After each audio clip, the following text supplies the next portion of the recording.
Okay, folks, so here we are. The first in a whole section of hopefully really interesting and kind of behind the scenes tutorials that we're going to have on this subject. I really wanted to introduce the kind of the tactics and the things that myself and John in particular have been having a lot of success with, but it's a little bit different from the general messages that you get in a lot of whether it's the angling literature or the discussions that you find online. So I'm just going to jump in right here and switch over to the PowerPoint view just for a second and get into the real sort of the nitty gritty of it.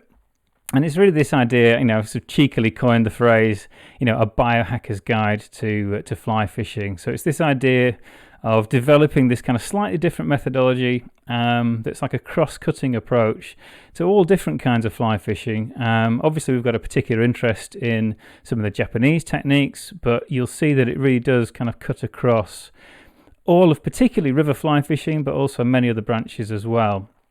And if I just bring my own sort of face into the picture as well, there we go, so you can sort of see what's going on with the presentation. So yeah, let's get started just here. Basically, it's the Biohacker's Guide to Fly Fishing, or another way of saying that is how to catch fish the first time that you see a new river without needing to already know a ton of local knowledge. So you can kind of almost sight read the situation and choose good tactics that are going to really work for you in that situation. So that's really the overall aim of the talk, and we'll be introducing the sort of the foundational elements of that in today's session.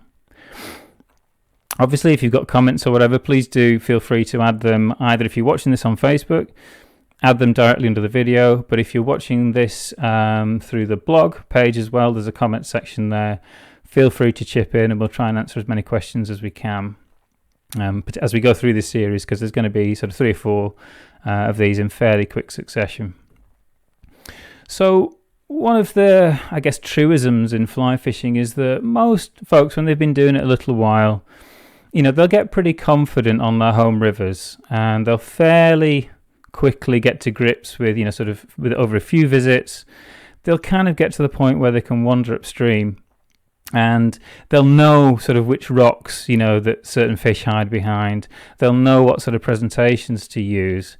And they can get to be sort of, relatively successful and pretty confident and comfortable because of the familiarity with that river. And I'm not going to say it gets to the point where you kind of, the names of individual fish in that river, but in some circumstances, particularly if you're fishing on kind of club waters, it can kind of get to that stage where you sort of, you have that high degree of familiarity and you're very comfortable and very confident on stream, on the rivers that you're very, very familiar with. But what happens when you're thrown into a different situation? It might be that you've traveled a little way, you're on a trip somewhere. That could be, you don't have to go very far outside of your existing comfort zone before you're faced with a situation. And it gets worse, obviously, if you're in a foreign country, for example, and you kind of dropped into a situation and you're sort of faced with, well, this is not quite so familiar. Have I got the right flies? What are the locals using? And just learning a whole new river from scratch, particularly without a guide, that can be, it can be pretty intimidating to say the least. And that's really where, this sort of the solid foundational elements of what we're talking about, that's where they really shine, in that ability to kind of just be comfortable in new situations and to read that water as soon as you see it, which is a really, really important skill. You see it talked about a lot, but you don't often get really solid practical guidance on how that process actually works. And that's really what we're aiming to do with our approach. So again, it gets even more sort of weird and sort of outside your comfort zone when you go to places where they've got completely different species of trout as well that compared to your home streams. So obviously, myself and John have been fortunate enough to do a reasonable amount of fishing in places like Japan, and they have some super exotic species and some beautiful rivers out there. But we found that by examining what the local anglers do and then sort of benchmarking it against this process that we've kind of both arrived at over many, many years, this biological approach, it allows us to kind of interpret these new situations and new techniques and fit them into an overall framework. And that's really important because it means we're not learning stuff from absolute zero every time that we go to a new situation. It's just another piece or a piece of the jigsaw that fits into an existing picture that we've already got a pretty good feel for.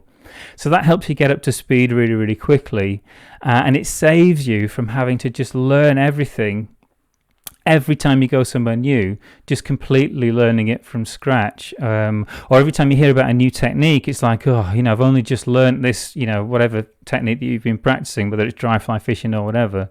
I've only just got to grips with that, and then you throw it into this other situation, and now I've got to learn this from scratch. Well, if you've got a kind of a system that accounts for all that, it actually gets a lot less sort of learning of dry facts and becomes much more kind of getting the feeling for things and having the right sort of concepts to use, which is a lot more fun, I would say, and probably a lot more effective as well. And it certainly takes up less kind of mental bandwidth when you're doing it. And if you are confused, if you do sort of find that kind of, oh gosh, I've got to start learning this stuff, and there's a massive amount of information to try and wade through, and you sort of feel, that it's kind of a bind to go and find those, new sort of collections of local fly patterns and that kind of thing. It can be fun, but it can be pretty confusing, quite overwhelming. And that's really, really not surprising, because when you look at the amount of stuff that's been published on fly fishing, again, whether it's in magazines or whether it's internet discussions or whatever, there's just a huge amount of information.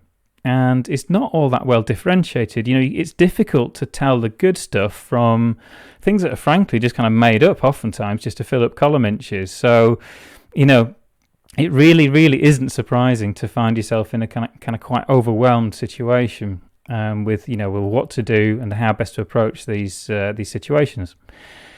And again, I'm not ragging on fly fishing magazines. I think they're fantastic. But again, you do need the way to sort of look through and pick out and take the pieces that you need and build them together into a system that you can use. And so that this particular publication isn't running anymore, but that's kind of by the by. But what I wanted to just sort of flag up is that up here you can sort of see 45 flies to tie this month. So that's 1 month's worth of patterns and information that you could be racing to fill your box with, or wondering which ones of those to sort of pick. And every piece of information and article, it runs through that, but it doesn't really give you the framework from month to month to plug those pieces of tactics and approaches. You can't sort of plug them into an overall framework that you need. You sort of need that map of the surrounding territory to know where you are and stuff. So as I say, magazines and books and publications, they're really, really valuable, but you've got to have some kind of system to hang it all on. Otherwise life gets pretty overwhelming pretty quickly. And again, it kind of gets even worse when you go back to the sort of the reams and reams of library material and published books that have been written and then put out there over the centuries. There's just a mind-bending amount of information that's out there. So yeah, I definitely I totally sympathise with the sensation that, oh gosh, where do I start with all this? And the other important thing, I sort of touched on it before, but an awful lot of what's put out in publications, it tends to be either opinion or, obviously there's kind of the stories and the great sort of fabric of the fly fishing mythology that goes along with stuff, which is fantastic.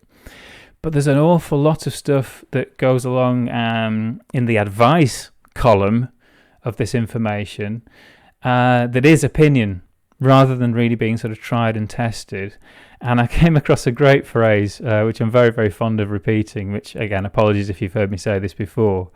But, I'm a big believer when it comes to instruction and sort of a guidance and a sort of a system for doing something, one single measured result is really worth 1,000 opinions. That's really, really something that, it's very, very useful to take to heart.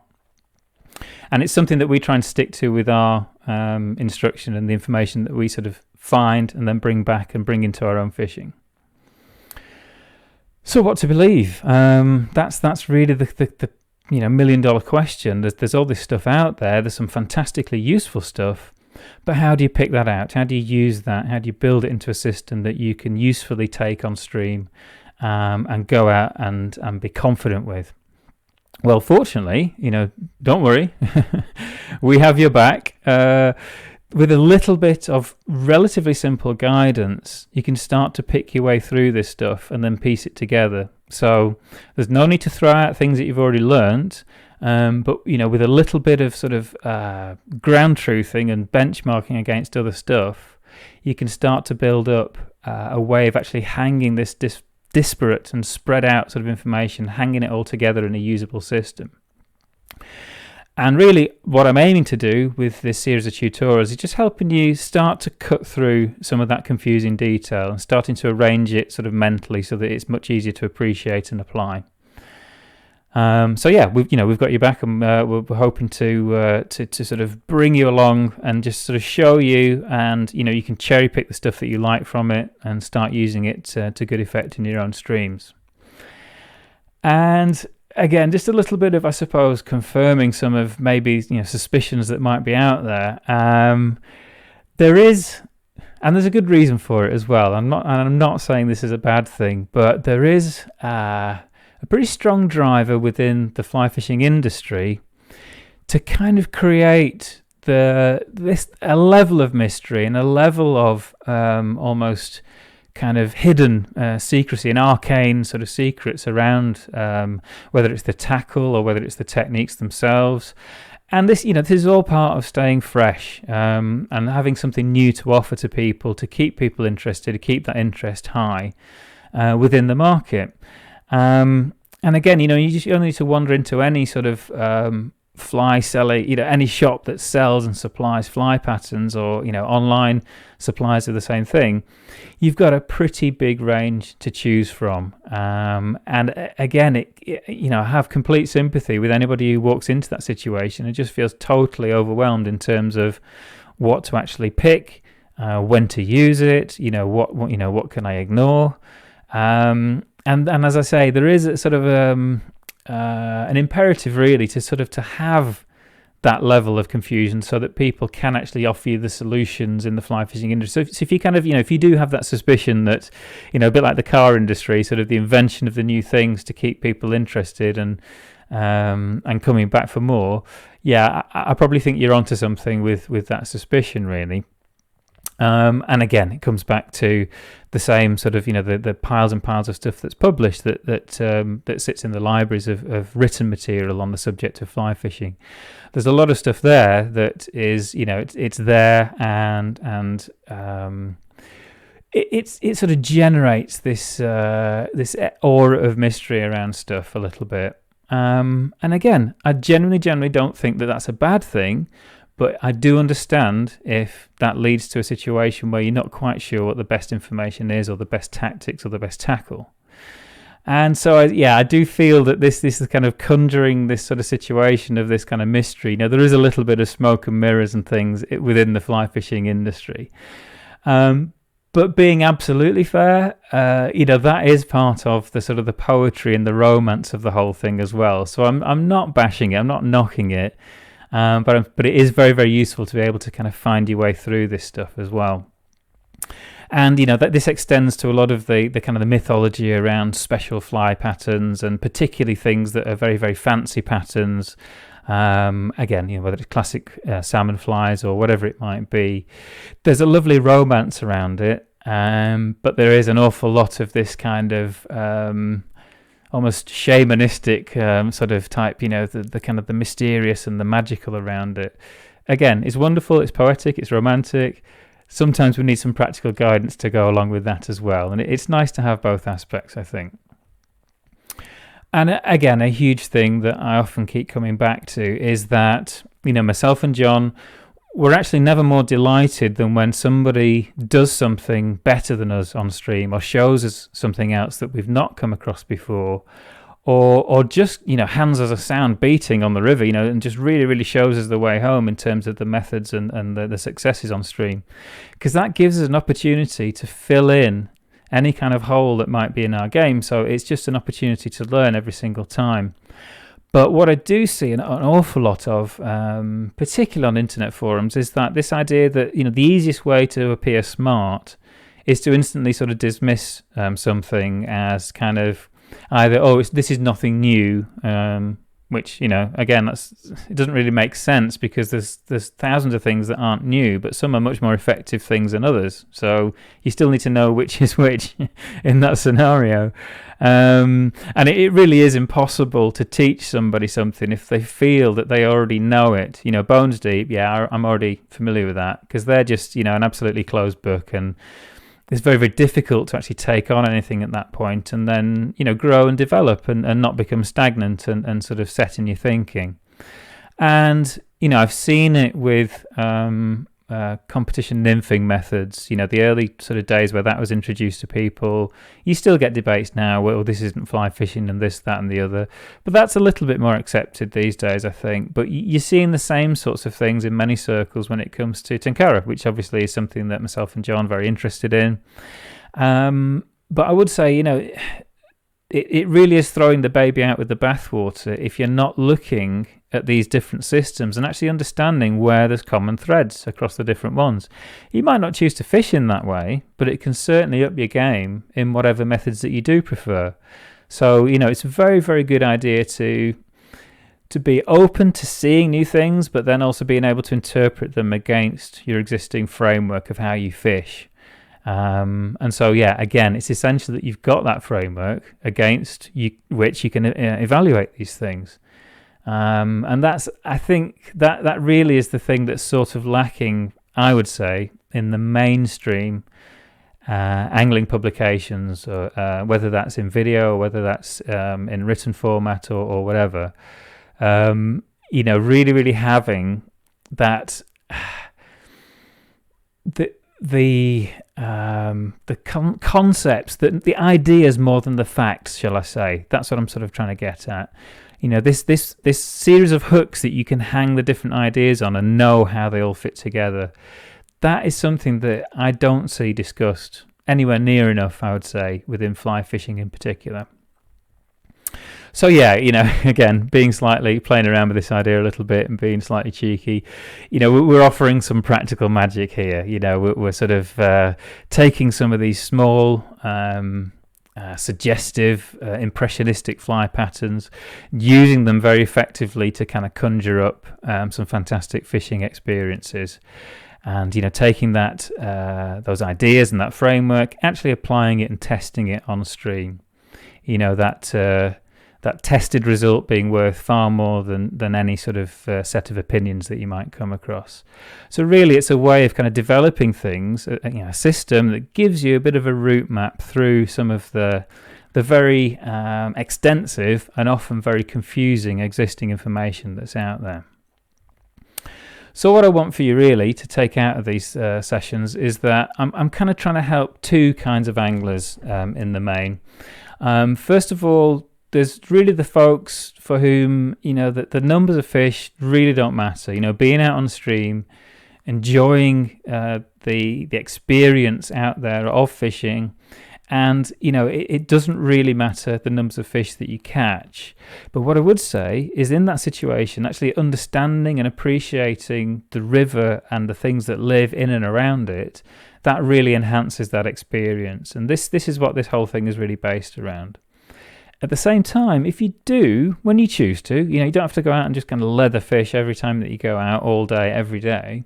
But when you choose to, if you want to be a bit more effective and kind of catch fish, not to order, but give yourself, the best chance of actually having success to catch a few fish, collect a few memories, maybe some photographs of your day's fishing with some of the nice, beautiful wild fish that are out there, then this will work as well for you. So, depending on what angle you want to take things from, all of the stuff that we're talking about will definitely service both of those needs.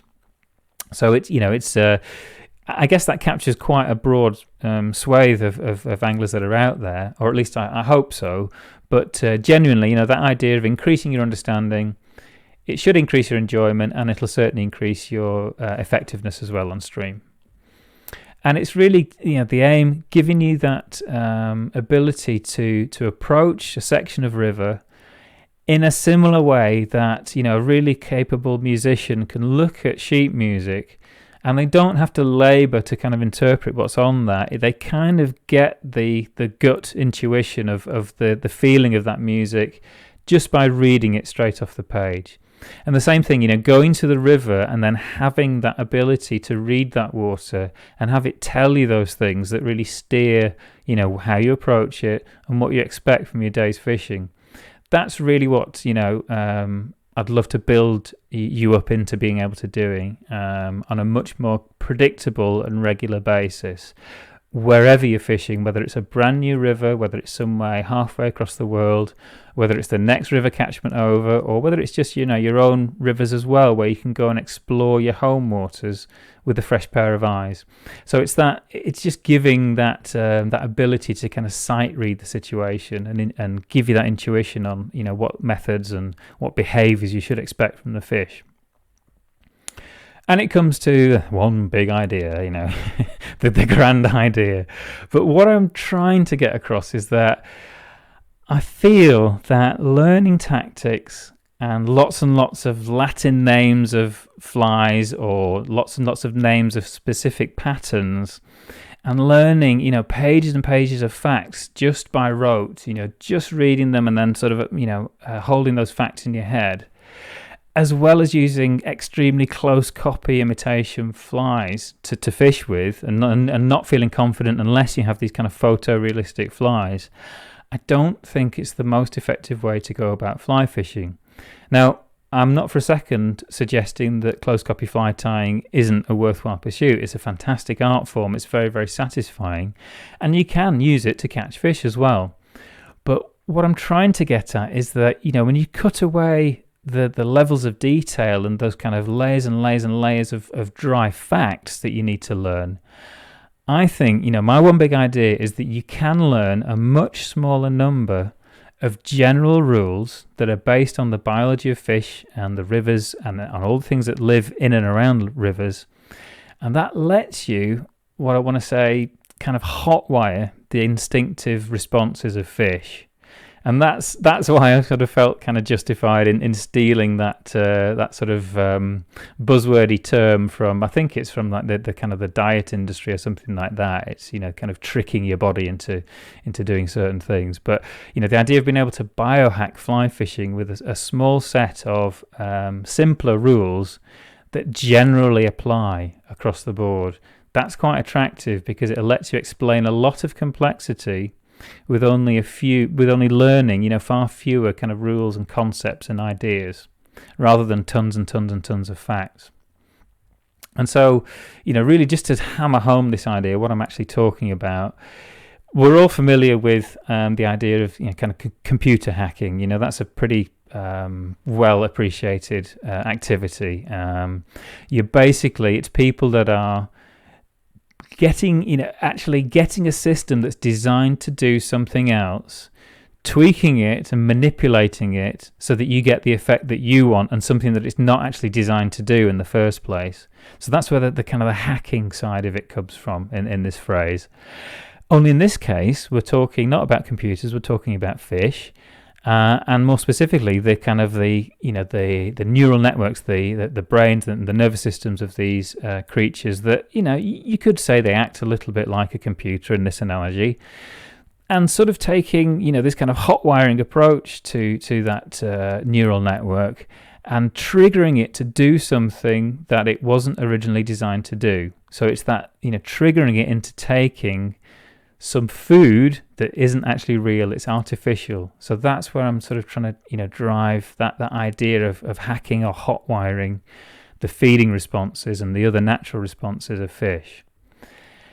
And as tiny concept, that the secret of all fly fishing, but I genuinely believe that what we're doing in fly fishing and in any form of fishing really is actually what we want to trip off and trigger the reflex of feeding. You trip off that part of the fish's brain that controls the feeding reflex. At the same time, you avoid triggering that kind of, run away and hide. That is probably more important. I was going to say equally important, but it's probably more important than the feeding reflex side of things. A massive amount of the literature concentrates on the feeding reflex part of things. There's very little to none in terms of the actual practical usable advice for the stealth side of fly fishing, I would say. But yeah, if you can do those two things really well on a consistent basis, you're going to be successful at fly fishing. At the same time, just because you can boil it down to those two statements, it absolutely does not mean that it's easy. I mean, this can be the most difficult, the most frustrating problem that you'll ever try and crack. So don't be mistaken in thinking, because I've boiled it down to very, very simple factors here, that it makes the activity easy, because it can be far from easy. So yeah, make no mistake. I'm not saying that this is then guaranteed success every time that you go out, and that there's no mysteries left in fishing, because that's just not the case at all. But really, for me, where this all started, the original aha moment, where I kind of realized a lot of this stuff could actually be built out into a system. It goes back to a series of articles when I was transitioning from probably concentrating more on stillwater fly fishing, but getting a bit more serious about my river fly fishing. And at that time, this is probably, I think, I'm talking about sort of 2002 to 2004 sort of time period. But in 2003, David Calvert and Stuart Crofts wrote a series of articles in a British fly fishing magazine, Fly Fishing and Fly Tying.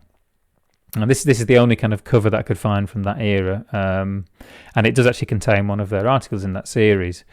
But in that series, they talked a lot about, just spoiling the surprise there, they talked a lot about the idea of kind of general impression, size and shape. So it's like applying stuff that have been kind of very well known in things like aircraft spotting, such as sort of people from sort of spotting planes in the air, and that general impression, size and shape actually pretty reliable in sort of tracking down what things are. And they were using the same thing with the flies and the species that trout actually eat, trout and grayling. And they were moving things away from being very, very species specific and being much more impressionistic about things. And that was kind of the basis of quite a few of the articles. But one in particular that caused this sort of real kind of, epiphany for me was they talked about, for a particular kind of fly or a hatch that they were actually fishing in, they were saying that in the riffles, you needed to fish kind of a much bushier version of that fly compared to on the flat water.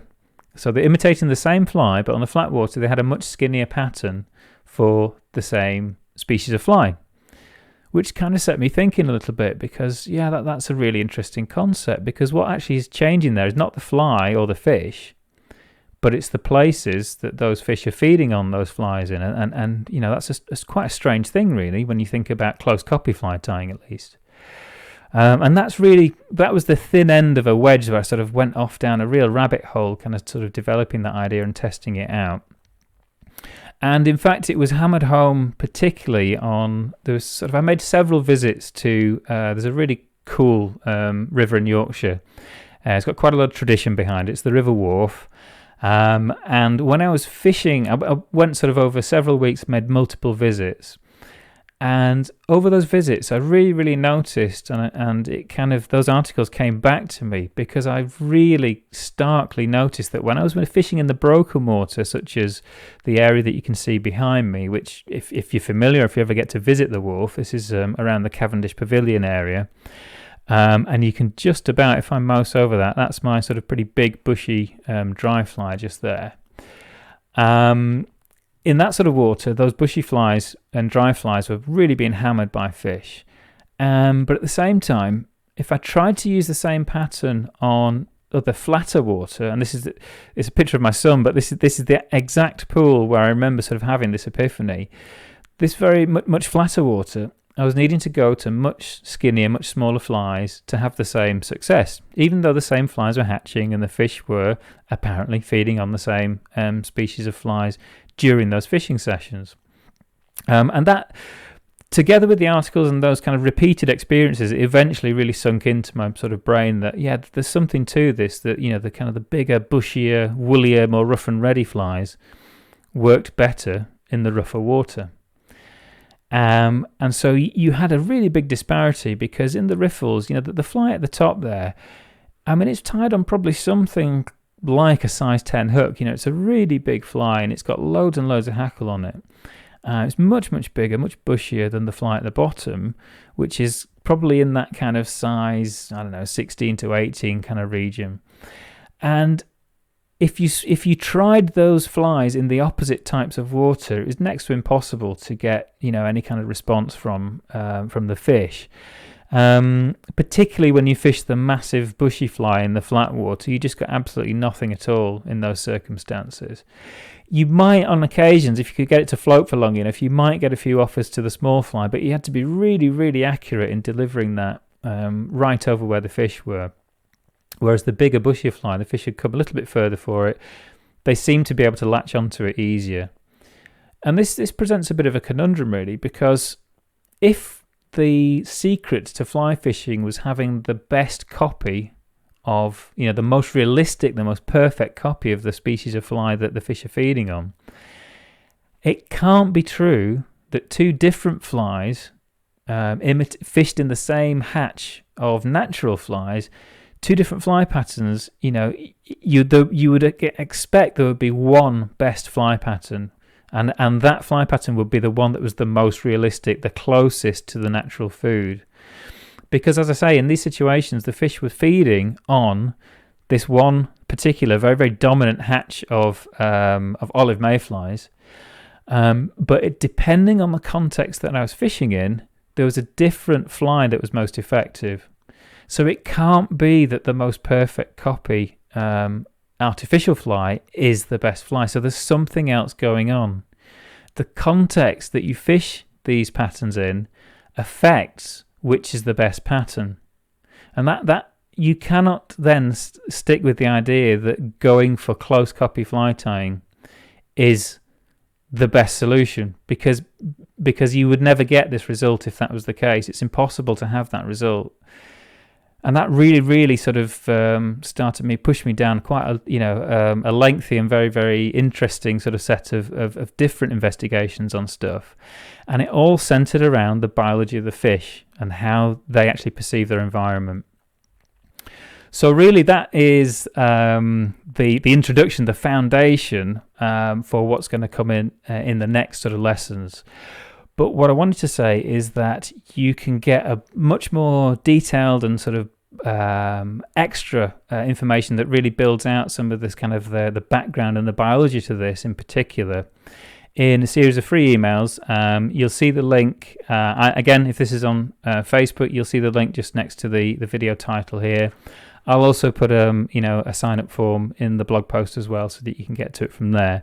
But there's a series of, let's say, 4 or 5 additional lessons that fill in some of the gaps that can't get into in the video format, and takes on a lot of this kind of like the biology and how we know some of these things about the way that fish behave, the way that visual predators in general behave, and how we can use that information to improve the way that we understand fly fishing as well.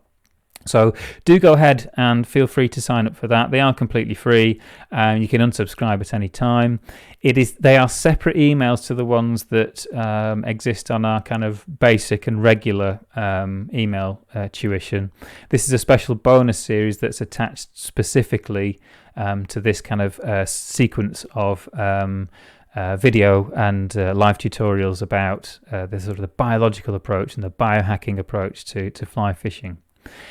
So yeah, feel free to go ahead and sign up to those, and do feel free to give me feedback both on those and on these on these video tutorials in the comments. Now there'll be a comment section on the blog. There's also obviously comments that you can apply on the Facebook pages and on the Facebook groups that will post these videos in as well. So do go ahead and give us your feedback on that. I'm very keen to receive it. And as I say, particularly on the videos and on the email lessons themselves. Coming next, there is a lot more. The very next session, which is coming in just a few days' time, there'll be a lot more, I want to say, kind of fish porn. Really. There's a huge amount of photos and videos and case studies of myself and John actually applying these things and showing some of the experiences that we've had by using this approach around the world. And it spans a bunch of different sort of approaches and methods. You know, it's very, very fluid, and between the methodologies, there'll be rod and reel fishing as well as fixed line and tenkara techniques. Because, you know, we want to really demonstrate the kind of universal application of these ideas and show that you can take things from these different methods of fishing and actually understand them based on the biology that's actually going on, and really get a good gut appreciation for those things. And that lets you improvise on stream, and it lets you improve your success by really interpreting what the fish are doing and how you can exploit that and biohack that, if you like, which is a very neat way of bringing me back around to the buzzword, that I chose for these lessons. So yeah, watch out for those upcoming ones as well. As I say, we will be digging into a lot more of the sort of the mechanics behind the sort of the fish captures and things across these different methods, and these won't be restricted, as I say, to one particular method. So you might be surprised, depending on what route that you've actually come to some of our stuff to before. You might be surprised to see me fishing, for instance, as in this case, I'm fishing a rod and reel, but I'm actually fishing a French leader, a competition style leader, with a streamer fly in some pretty low water, being pretty stealthy, and actually then catching fish on streamer patterns. Now, the whole basis by which I chose that particular pattern, that the elements and the structural and the functional elements of that fly pattern, that all came from this kind of biohacking approach that we're going to be talking about. And so there's, as I say, the very next video is going to have a lot more of these kind of video case studies and a lot of photos from trips around the world. So it's really worth tuning into that and actually seeing this stuff, sort of the proof of the pudding in action, and particularly in the next one, and then going forwards into videos beyond that. So hopefully that's been a decent enough introduction and enough to whet your appetite. And as I say, you'll get a lot more as well if you actually get the additional bonus email content at the same time that will go along with this stuff. And together it'll really build out a nice picture and give you sort of the best possible introduction to being able to use this whole system on stream and have success with it yourself. So with that, I think I'll wrap up this session. I'll hop onto the Facebook page very soon and just kind of try and pick up any comments, any questions. And yeah, feel free to fire those through, and I'll get to them as soon as I can. But until the next time rather, I hope that you enjoy what we've put out here, and let us know what you think in the comments. Cheers.